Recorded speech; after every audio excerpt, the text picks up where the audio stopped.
All right. First of all, thank you for having me. It's a great pleasure to be here. And actually, it's quite unfortunate I will have to get back to my daily work later this afternoon. So I'm going to challenge the instructions and ask you to ask me questions if you like. Perhaps I could do my monologue first and then save your questions. And I hope we have 5 minutes afterwards I can answer any questions you may have. And also, I would like to thank the previous talkers, David and Lotta. It was absolutely fantastic to hear about the norm-critical approach. We share many of the same principles at the British Council, of course. The holistic approach to diversity and equality, not just concentrating on one distinctive category of equality. For instance, we don't do gender work as such, because I personally feel that I'm more than just a woman, and it would be diminishing or oversimplified to talk about people as representatives of their gender. I know it's an important aspect of equality and diversity, but not exhaustive. So before we start really to kick off, yeah, that's the slide I was hoping to. This is my topic today. It's about tools and measures, not so much about the reasons or arguments why anyone should be interested in the topic. It's more about how to really get on with it. A word of warning is in place, I think, because the British Council, I'll say a couple of words about the organization in a minute. It's a big organization, and we've worked on this area for more than a decade, 13 years exactly. Well, I wasn't there because I was obviously 11 years old then, wasn't I? But somebody's been working on it for quite some time, and it takes time. And to build structures for a huge organization it's very resource intensive, and takes people, takes time, and takes money. So I hope you're not going to be too much afraid of the model we have. It's a big model. It's a big framework. So the British Council, this is our mission statement, more or less. We create international opportunities for people, not so much for official diplomatic purposes. We have the foreign ministry and the diplomatic service for that purpose. We deal with culture, we deal with people. It's people to people or human to human. I read somewhere that's a very nice notion. We are registered as a charity in the UK. We get a quarter of our core funding from the foreign ministry still, so we are a quasi-non-governmental organization. Yeah, I know. But the remaining 3/4 of our funding will have to come from other sources. In Europe, we work with the European Union. We get funding from the Commission or the Parliament or from different programs and financing instruments with partners usually, not only us alone. We also get funding from national sources. In Finland, we've got funding from the Finnish Ministry of Education and Culture for different projects. And we are very grateful for that. Public money comes with, I'm sure you all know, it comes with special obligations as well. You can't spend it the way you like. You will have to report back. And especially in the UK, the legislation is pretty, the new Equality Act from 2010 is very clear on what you can do and what you can't, and the sort of data you will have to report back on. We work on 3 program areas as a global organization. English being the first and foremost, it's the biggest program area. We teach English across the world in teaching centers, also in Europe, but not in the Nordic countries. It would be a waste of resource to try and teach people in the Nordic countries where the education system is so good, and people, there's no market for it actually. We also have a big exams operation under the English program area, and that's where we get funding for our other purposes as well. We don't. We are a not-for-profit organization in the sense that we don't. All the profit we do, we spend it on our charitable causes elsewhere in the organization. Might be elsewhere, also regionally. We allocate money from Europe to other regions as well. So we don't do English in Finland. The next program area is arts. That we do in a limited sense. We don't do huge arts events anymore, at least not on our own at all. Partnerships are very important for us. There's no need for a quasi-non-governmental organization to broker these deals anymore. There's no need to introduce people in the sense we used to some decades ago. So we don't do big promotional arts events at all anymore. We link organizations from the UK to the Finnish counterparts, and in the Nordic region and in the Europe region mostly. The biggest program area for all our offices in the Nordic countries is education and society. And under that theme, we concentrate, at least in Finland I know, we concentrate on equal opportunities and diversity and social enterprise. And actually these two sometimes collide also or intertwine. Education and society is about educational opportunities. It's about the way societies are governed and organized and operated. And equal opportunities and diversities is something we deal with very much in Finland last year, and that's the reason I was invited to this conference, I'm sure, because the managing director of the Jazz Federation in Finland was one of our participants in a project where it was called Equal Opportunities and Diversity at the Core of Cultural Services. It was about making services more inclusive and sharing some of our tools with Finnish cultural field experts. And we're actually redoing the same project again this May, again funded by the Finnish Ministry of Education and Culture, and we are happy to keep on working on that field. So much for the organization itself. We talk about EO&D, that's short for Equal Opportunities and Diversity. We think of it as a journey. It's most certainly not a single event. It's not something you can do today and forget about tomorrow. It's something you will have to be conscious about every day, whatever you do in the organization. It was 13 years ago when we started, and it's been a bumpy road. I would be a liar saying that it's easy and everyone is happy to join the party and contribute, because that's not the way it worked for us, at least. There is resistance, at least in our organization, there was resistance to this. It was like, why bother? Can't we spend the money more wisely? It's worked pretty well this far, so why should we fix it if it ain't broken? Well, that's a point of view coming from someone who's quite well off.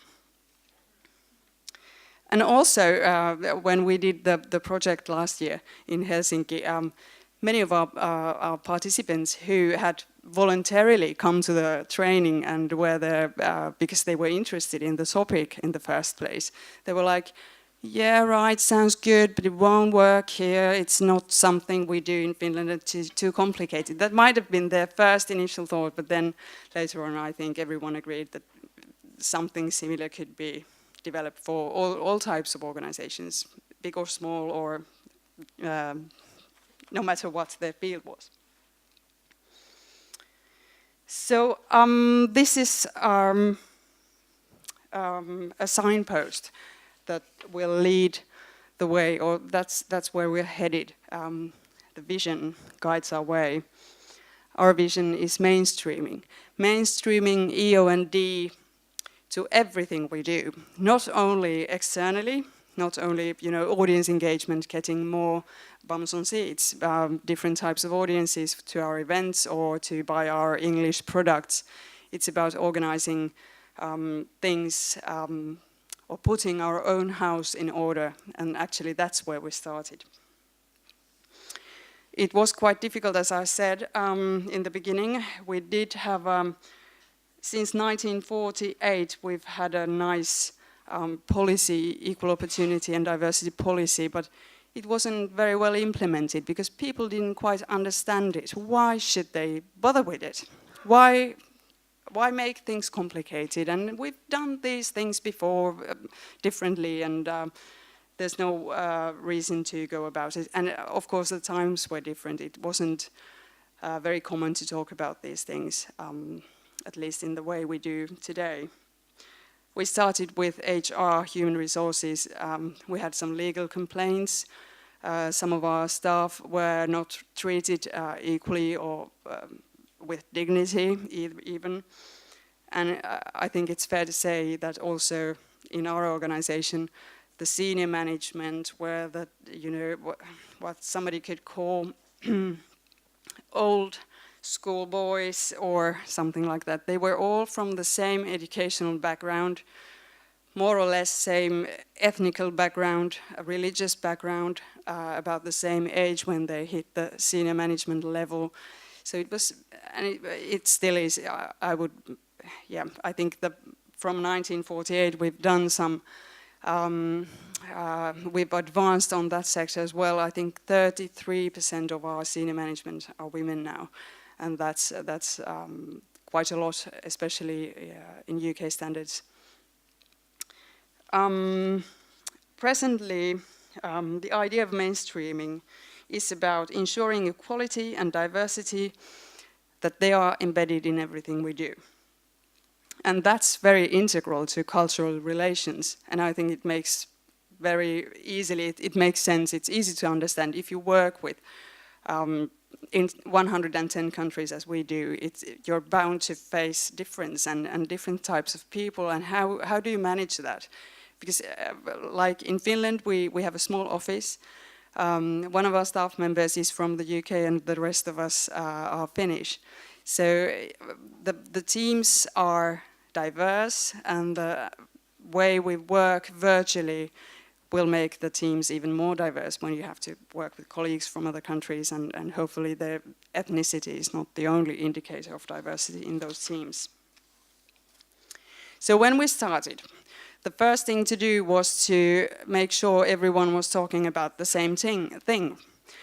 Defining language and terminology is something to consider when you kick off on this road. We defined equality in these words. This might not have been the first version of it, because you will have to revise everything every now and then and look back and see if it's still up to date. Equal opportunities, equality and equal opportunities is more or less the same in our language. Language is tricky because when we started to talk about, or my colleagues back then started to talk about equality and diversity, they used English as a standard way of talking about it.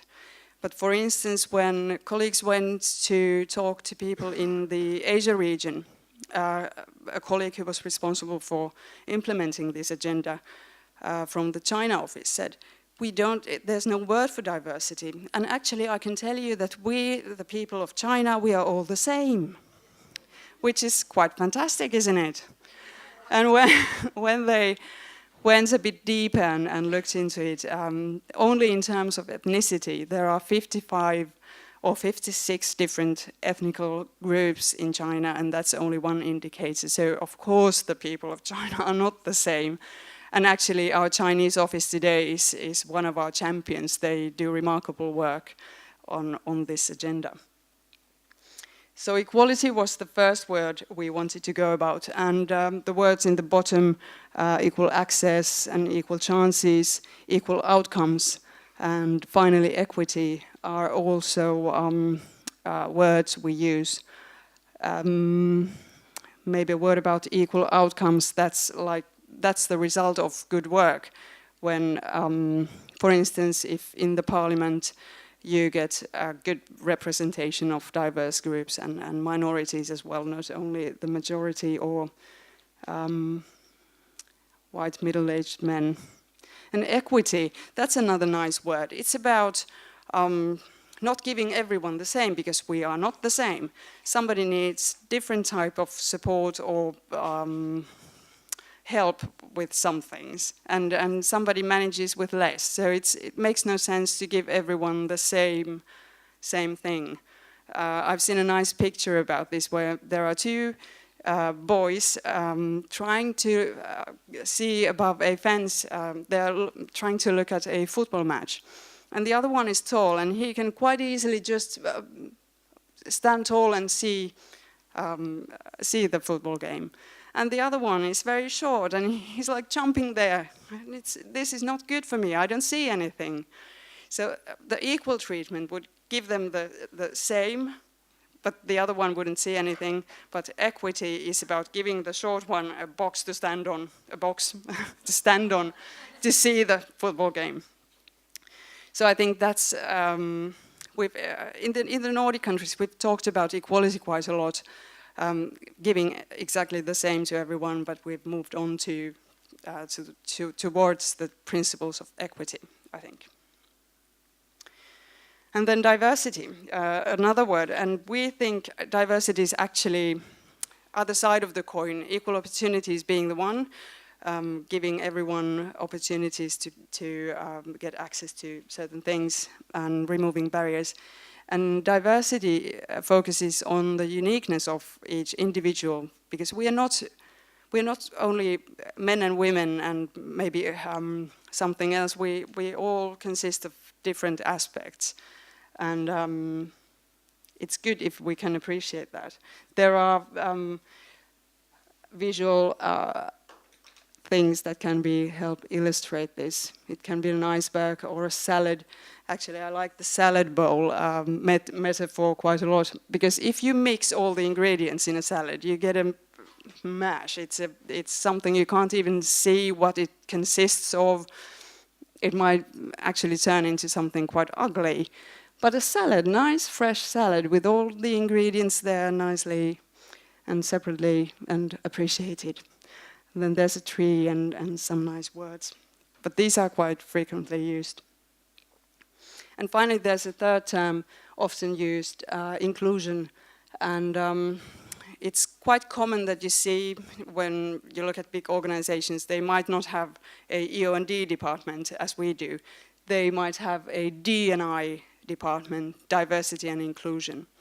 And that's, I'm not saying it's a wrong way to think about it, but how we see at the British Council is that inclusion is actually the outcome of good policies and good practice, where everyone is feeling welcome and not put into the margins. And then I think this is a big slide in a way, because in this slide we've tried to squeeze into a very small nutshell the whole framework. On the top, you can see that's our vision, mainstreaming EO&D into everything we do, internally and externally. In the triangle there, you can see the arguments for doing this. Why do any of it at all? And I think the order is wrong. I think the moral and the legal aspects should be on the bottom, because the business stands on those two cornerstones. The moral could be described as the ethical argument as well. It's the right thing to do. It's based on human rights that are universal and should be respected everywhere at all times. The legal argument, it's about compliance. You will have to comply to the legal obligations you may have. There are the legal framework in the UK is very advanced, so it's in the Nordic countries as well. there's EU legislation and there's all sorts of things you will have to take into consideration. And you wouldn't want to end up in court. And then finally, the business argument. This is the argument that gets praise from our business audiences when we go to talk to our partners who might not be human rights oriented, to put it nicely. Because if they understand that there are actually benefits, and you could add a price tag to the benefits, you could really see that it's useful. You succeed if you manage diversity properly.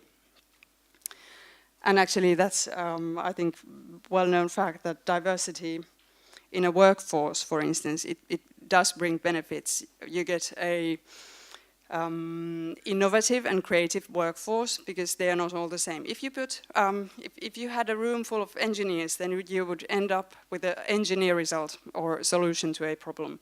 But if you have different types of people thinking from different angles, their boxes are a bit different, and when you get these together, you will get excellent results. And that's our experience in our organization as well. And business also from the point of view that your external audience, your market is diverse as well. There might be businesses who deal with very specific sectors and customer segments, but most of them would like to expand their markets, and so do we, and I'm sure you would share the feeling. On the circle, you can see the areas of equality or diversity, actually, that we focus on. These are not the 7 areas that exist in the world. There are plenty of others, but these are the main areas that we focus on currently. The age factor is something we try to focus on. Not all our activities are aimed at young influencers. It's actually might seem pretty straightforward, but it can be difficult to engage with elderly people, for instance, or children, and that's where child protection legislation and requirements hit in as well. But age is something we concentrate on also internally, seeing who gets promoted, who gets not. Disability is something we concentrate on quite strongly.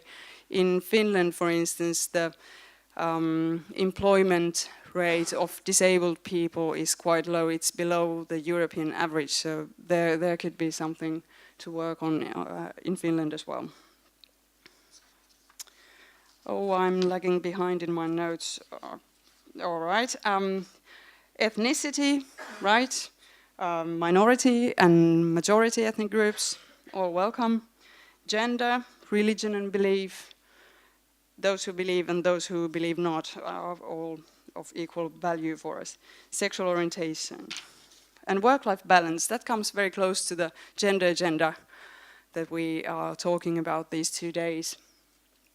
Work-life balance is about appreciating people's interests and responsibilities outside of work, because some of us do have life outside of work, and they might have dependents, not only children, but also elderly parents or relatives or the lady in the neighbor. Somebody loves their pets so deeply they can't be separated to go to a work trip. Well, that's quite an extreme example, to be honest. So, well, anyway, I can really say, hand on my heart, that the British Council is very flexible as an employer. We, not only the parental leaves and study leaves and like the regular things, but also for very personal reasons, you can get flexibility in terms of working hours, remote working, time off, and so on. So it's really good, and it really does improve staff's happiness and their mental and physical health. So it's a good investment as well. And yeah, well, now we've covered more or less or scratched the surface of language and the common understanding why we're doing this, what's it about. When we got to the point that the framework was done, the theoretical and evidence-based and research-based framework was built. And then how do you implement it? It might sound very fantastic, everything, but how do you do it in a huge organization, especially with hundreds of offices and thousands of employees? I know this is not a very nice slide. You're not supposed to have more than 7 lines on a slide, but this is the way it is now. A diversity unit that we have, they are a specialist unit. They are not under HR where they used to be, or very often are today. It's not about HR only. Diversity unit reports straight to the senior management, and they are very integrally involved in strategy work. And they drive the strategy around EO&D and the entire agenda. The Board of Trustees and Executive Board, they are the highest levels of our organizations, and they have to sign off all strategies that we do and develop, and all policies as well. And they are on board very much. We've got a global diversity network consisting of colleagues, trained colleagues in different regions and offices, and they form a good support group, and they do training for other staff members. EO&D champions in every region, in every country, there's a coordinator who coordinates reporting on this. All leadership positions also have special responsibilities on EO&D. And actually, EO&D is embedded in everyone's job description, one way or the other. So everyone will be evaluated against their commitment to EO&D as part of their job profile. And I think that's a good driving force for anyone. You will have your quarterly meetings with your line manager, and if they then ask, what you've done to improve EO&D in the organization? How did you run the event? Did you make sure that it's accessible, or how did you evaluate the project you did? And everyone's responsible in their own way, in their own jobs. So we do now have structures in place. We've got the human resources. Everybody more or less knows what they are supposed to do around this. To do so, they will need tools. And policies and strategies are the starting point, of course. And again, I will have to stress that they will never be like, this is the policy for the rest of our lives. We'll look into it again in 2500 or something. It will have to be revised, not daily basis, but frequently. We've got a strategy, and the scheme that's more or less the agenda and a action plan. Organizational values, integrity, mutuality, creativity, professionalism, and especially valuing people as they are. Mandatory training and capacity building for all our staff. That's quite exceptional, unexceptional. When anyone joins the British Council, they will have to do an online training. They will have to participate in face-to-face trainings as well. It doesn't matter if they are, well, we don't have chauffeurs anymore, but if they are doing something around technology, for instance, where you might not have direct interaction with external stakeholders or audiences, but still you will have to make sure you've done your training, or otherwise you won't pass your quarterly conversations with your land manager. There's excessive training for people who hold leadership positions. And then diversity assessment framework. It's a monstrous, big, huge evaluation tool that we have. I wouldn't recommend it for smaller organizations. It's very big. It's taken us 10 years to develop it. We are currently doing it in a bit lighter version. It used to be huge. I'll say something about that too. Equality impact assessment, Well, actually, I will go into these in more details in a minute. So how do you know you're going the right way? You've got the strategy, you've got the people and structures, you've got the tools, so everything should be okay. No, no, no, no, not that easy at all. You will have to measure, measure, and measure, and assess all the time, actually. Not only quarterly or annually, or whenever somebody's expecting a report back from you. You will have to think about these things actively, proactively in your work. It's also known that what gets measured gets done. If nobody expects any feedback back from you on a specific angle or perspective, you might just, prioritize other things, and that's human. But if you will have to send back the report with the equality data on it, you will do it.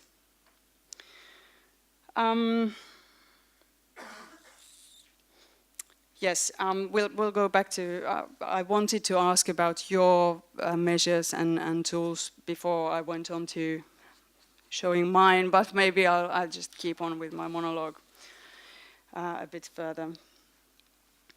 So this is the diversity assessment framework, and actually all the tools and all the evaluation we do, it all feeds back to this tool and concept and model.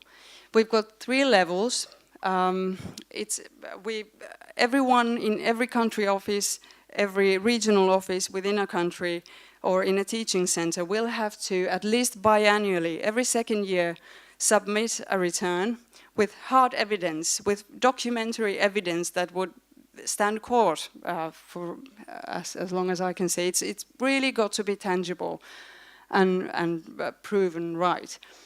The essential level is pretty easy to do, and actually when the organization matures in this respect, the essential level is pretty straightforward. When you've got all these policies and practices and tools and things in place, essential level concentrates on putting our house in order. It's about internal things mostly. Then the good practice level, it's about external facing activities. It's about stakeholders, it's about contracts and partnerships, it's about audiences, people we work with, and the way we report our work to the world outside. The best practice level is all these put together, but not many of our country offices have reached the best practice level yet. But China has, so it's a good benchmark for all of us. It's about leadership. It's about making a difference in your operating context. It's you might want to, for example, I think in China they trained people in leadership positions in the Chinese society. So they were really trying to make a change in China for the better. So this is the way we do our reporting and categorize our tools as well. I want to say a couple of words about recruitment, because that's the way anyone gets into the organization, isn't it? And the way we do it, we have started to concentrate more on competencies and skills, and let me see what we concentrate on. Not so much on irrelevant things that have nothing to do with the way a person is capable to do their work. We're trying to ignore the things that might confuse the process of selecting the best candidate for the right reasons and ignoring the wrong reasons. The recruitment process is anonymous, so you will have the personal data on a separate sheet. The shortlisters will never know where the person came from. They don't see the candidate's name, because that also directs thoughts to a certain direction. They only see initials. They don't see their gender. They don't see their age. And the only they will see is the evidence the candidate, him or herself, wanted to present to be evaluated. And it will have to be very strictly evaluated against the criteria we had in the job advertisement. it's small things. It's where do you advertise? Do you only advertise in a place where certain types of people go, or do you go the extra mile and find other places as well where to have your ad?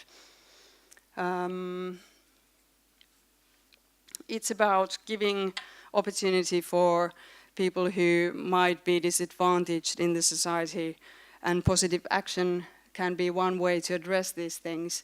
If you really know what segments of populations are underrepresented, you might want to give them extra support. It might not have to be anything more than saying, we welcome disabled people to apply. We welcome women. We welcome all sorts of people.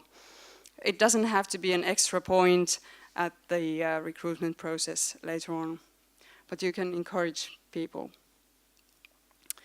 And you would have to be aware of the barriers and the imbalances in the society, and it would be nice if it was based on evidence and research instead of assumptions and guesswork. And the processes will have to be transparent. If anyone applies for a job at the British Council, they are entitled to get all the documentations of the process when it concerns them personally. At an interview, every interviewer will have a similar form. They are trained to do it, and the panel will have to be as diverse as possible. They will take standardized notes from the interviews. They're not allowed to concentrate on the characters, saying that it seems like a nice person to work with, or I think she was quite tense, because that's not the way you're supposed to evaluate a person at a job interview. So it will have to be something that can be shared with the candidate afterwards, if they so like. And there's a nice picture trying to tell us something about equality and equity. And also about, you should really consider before recruiting anyone that what they are supposed to do in their job. Is it about tree climbing or not? Because I think that's crucial. All right, so much for the recruitment process. On the level 2, it was mentioned that we do equality monitoring, and that's right. Equality monitoring can be about monitoring your staff, and that's what we do.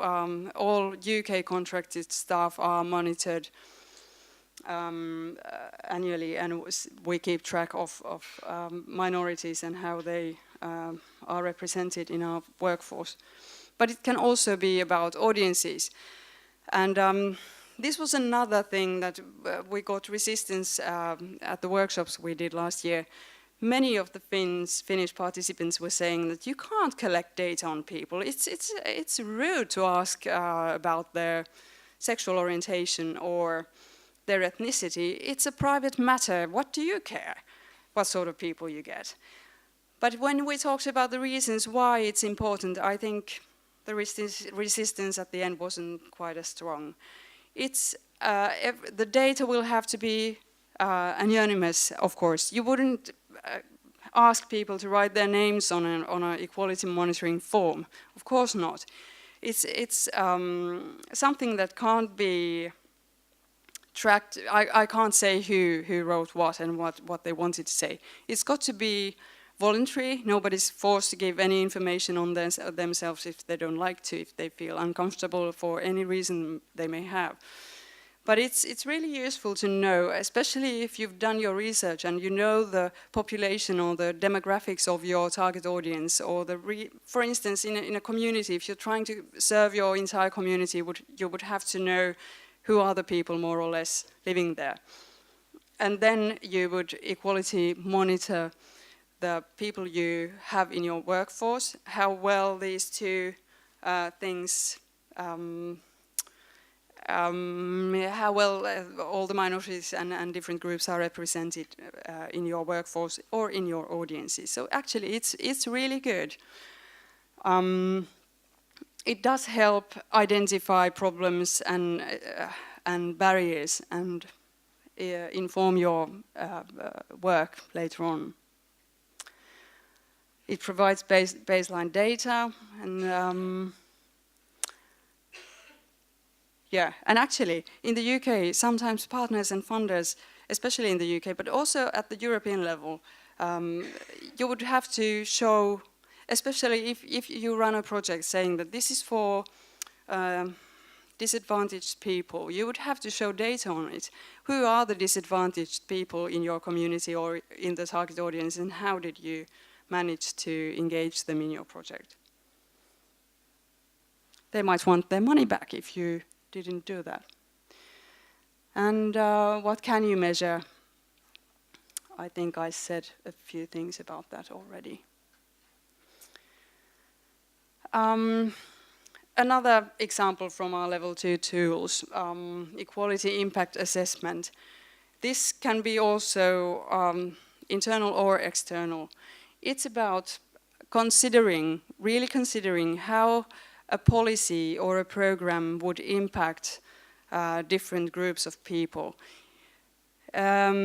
Say you want to make a policy about remote working, and in the policy you say you're allowed to apply for the right to do your work remotely if the job is a certain type of job you're doing at the council or at your organization, or other criteria could be about the distance of your workplace and your home, or it could be about the technical requirements or anything. And you would have to really carefully consider, is this really taking everybody's differences into account? Is this equal treatment for all people? And also when we do kick off a new project or a program, we do the same thing for the programs. We really try to put together a very diverse panel of people from different groups and different experts, also from external experts.